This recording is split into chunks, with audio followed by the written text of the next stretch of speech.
So, ground effect. What is it and how does it work in Formula One? Well, I'm going to take you through this now, guys, because it's a fascinating concept and it's something that if you didn't know was there on Formula One cars, you wouldn't be able to guess it. It's nowhere near as kind of apparent as like the things like the front wing, the rear wing, the side pods, all the bits like that, because you can't see it. It's something that happens underneath Formula One cars, and if you were just tuning in as a casual fan, you would never guess that was happening. But there's a lot of magic happening underneath these Formula One cars, outside the prying eyes of both fans and also team principals and designers and stuff like that, looking to get the edge on their opponents. But there is a fantastic article that goes really in depth that I cannot do in 5 minutes for you guys during this video over on the F1Chronicle.com. So please do check that out if you've not already. Of course, link will be in the description as always. But let's go into this. So there's been countless leaps in the evolution of car performance through Formula One's 70 plus years of history.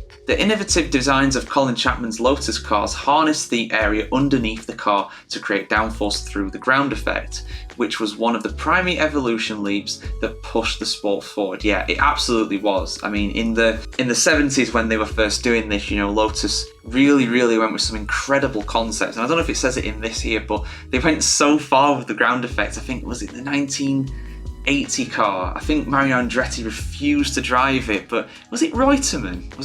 Whoever his teammate was at that time said that it was amazing and he loved it, you know. So drivers either loved or hated it. And they went that far with kind of Chapman's vision, really. And of course, Chapman's one of the greatest designers in F1 history. A controversial one for sure, but we're not going to get into that during this video. But yeah, the idea behind ground effects took advantage of the concept of downforce. Now, of course, downforce is something I think most Formula One fans should be familiar with, but just in case you're not, I'll just give you a quick crash course here. So basically, downforce is the force that pushes down on Formula One cars, and this is generated by aerodynamic devices such as the front wing, the rear wing, the floor, in this case the floor with ground effect, and things like the side pods and anything like that. They work in an opposite way to what airplane wings work. With airplanes, they gain speed and the wings push the plane up and they go and take off.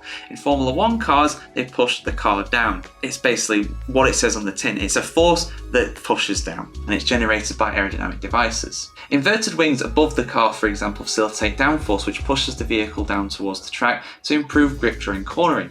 The evolution of ground effect began when the designers realised creating a similar low pressure area between the car and the ground would produce the same result, of course between the floor. In fact, they were doing this all the way back with Jim Hull's Can-Am car that he used back in 1970, and those designs were basically used, or kind of not plagiarized, but you know, kind of the concepts were kind of copied and applied to a Formula One car in the terms of Colin Chapman. And basically a lot of this was also down to things like the Venturi effect. That's what I'm looking for. The Venturi effect is where you get a low pressure area and the car just basically sucks to the ground because of that, and it only activates at really high speed.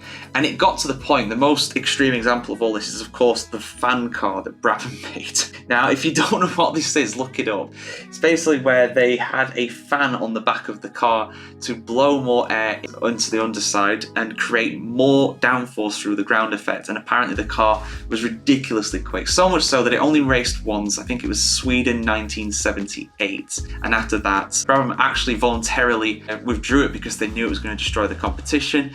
And who was the boss of Brabham back then? Bernie Ecclestone, of course. He didn't want to scupper his chances of taking over Formula One by destroying the sport before he did so, because if that car kept running, it probably would have destroyed the sport. No one else could really compete with that. And of course as well, the speed element too.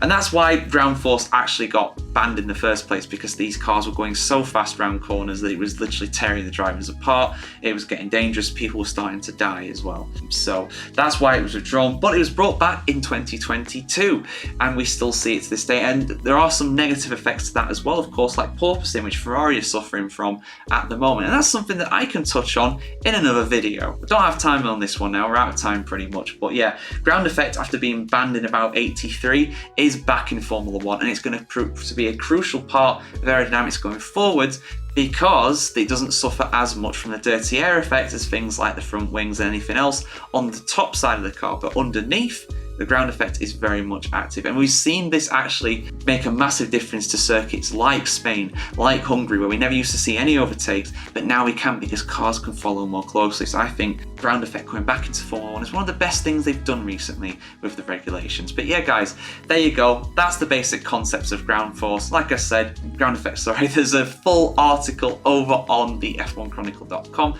If you want to check that out, please do, of course. And of course, we'll be back with much more Formula 1 content. The Formula 1 action on track may have stopped for now, but we're not going anywhere. And we're going to provide content all the way through this summer break. So see you very soon.